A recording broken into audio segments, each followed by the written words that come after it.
Welcome back. Now let's start with focus on judicial reform in Nigeria. Having a system of independent courts and tribunals that administer justice efficiently is one of the cornerstones of democracy. Finding the balance between judicial independence on one hand and public accountability on the other is a critical challenge. As with other two arms of government, the judiciary faces inherent challenges which show the weakness and defects of the system. This requires immediate reforms.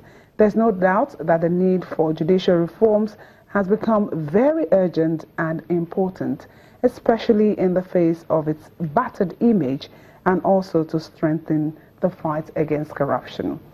To join us in this discussion this morning, we have here in the studio in Lagos a legal practitioner, Mr. Chima Naji. Good to have you here. Good morning. Or should I say Chief Chima Naji? Chima Naji, just Chima Naji. Thank you for joining us. And in our Abuja studios, we have a senior advocate of Nigeria, Chief Udechukwu Nnoruka. Good to have you on the show too. Okay, Mr. Naji, let's look at the judiciary. You've been a part of it for a long time, and what, in your opinion, is going on with the judiciary in Nigeria presently? I don't think there is any spectacular thing going on in the judiciary that is alien to what is happening in the entire country, being that the judiciary is also part of the polity. It's only that perhaps there have been some play-up too of activities within that arm of government that used to pride itself with some degree of integrity that border on privacy, or privacy that border on integrity. The spoilers of the broth invaded the judiciary, the politicians. And so, because their hands are leprous, whenever they touch anything, leprosy infests those things. So that's why we are having these problems and the various hula baloo about things going on. But give and take, the pristine values that define the judiciary in any clime, especially under democracy, they are still there intact. There may be some very, very few exceptions, as deviants, but they are very vociferous. And so it makes it look as if everybody is drowned in this sea of corruption or some kind of malpractices that have, have been the cornerstone of operations in the other arms of government. So I think there is, for good reason, that the shout is there in the public domain, because the judiciary should not in any way be infested or perceived to have been so infested, being the last hope, as it were, of the common man, if you can find him. Now let's quickly go to Abuja. Chief Nnoruka, what's your take? Mr. Naji has said that there's nothing really spectacular going on with the judiciary in Nigeria. What's your take on this? Well, I like Naji very much. I like his views, but on this, I beg to have a little disagreement. There is definitely something basically wrong with the Nigerian judiciary. As they say, you cannot expect to reap a healthy fruit from a sick tree. So granted that Nigeria is virtually a failed country, you don't expect to have a judiciary that will be different from the general trend of things. But what is particularly wrong with the judiciary is that, quite apart from the intrusion into the judiciary by the politicians who have helped to corrupt the system so terribly, what I find very, very disheartening about the judiciary is the willingness of the judges and magistrates who make up the judiciary to allow decadence to erode the integrity of the judicial process. You find that judges nowadays consider themselves the court. The essence of the twin pillars of the administration of justice is completely forgotten. Judges are no longer polite and respectful to litigants and counsel. Because of it, they have this tendency to feel too powerful, and we all know that power corrupts absolutely.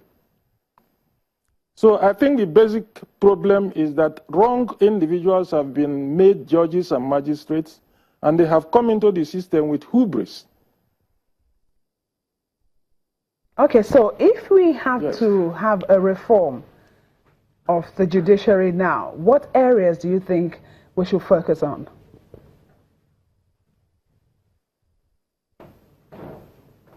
The first area is to hold judges accountable to the code of conduct for judicial officers.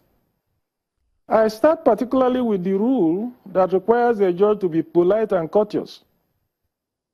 Judges across the board nowadays are no longer as courteous as they should be.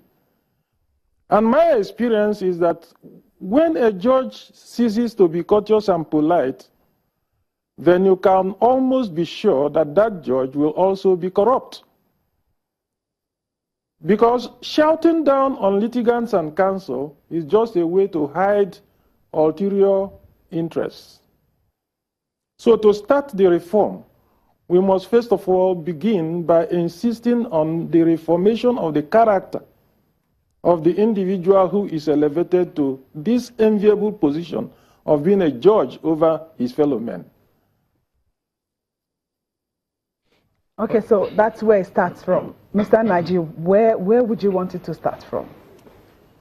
Well, you see, like I prefaced my intro, with the fact that this sector of this arm of government is not divorced from the society.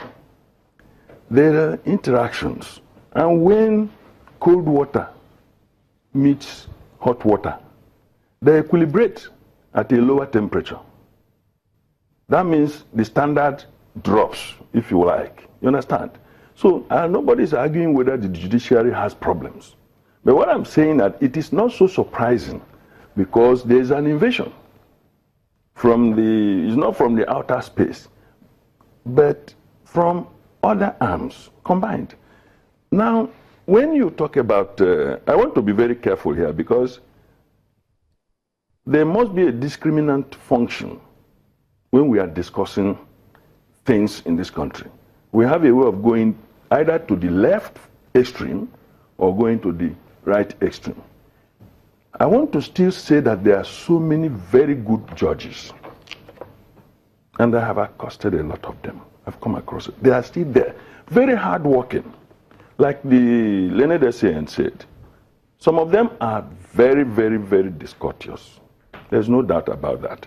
They talk down on people just be ordinarily that would ordinarily be their senior at the bar, you know, but they talk down at them. They don't come to court early, no apologies, and things like that. Some of the time, the staff, the registrar or whatever may be the one at fault, but the judge takes it out on the client, on the lawyer. Maybe talk down at him in the presence of his client. And you know, that's a process of demarketing, because marketing is based on repeat purchase. Lawyers are not allowed to advertise in the newspapers, on television. It's what you do in court and some other fora. So if a judge expected to be at a higher pedestal is talking down on at a lawyer, his client may feel, this man is not, or those people who may have been potential clients may say, let me look for another place or another person. So I agree with him, but it is not all of them. They are very, very knowledgeable, diligent, and highly courteous judges. And these variables are internally correlated. Like he rightly said, a judge or anybody who is so arrogant, it doesn't have to be a judge. Arrogance is informed by, perhaps, let me just say two things here. Inferiority complex or superiority complex. Inferiority complex, when you don't measure up, you fill it up. Superiority complex, when you think you have something the other person doesn't have, then you play God.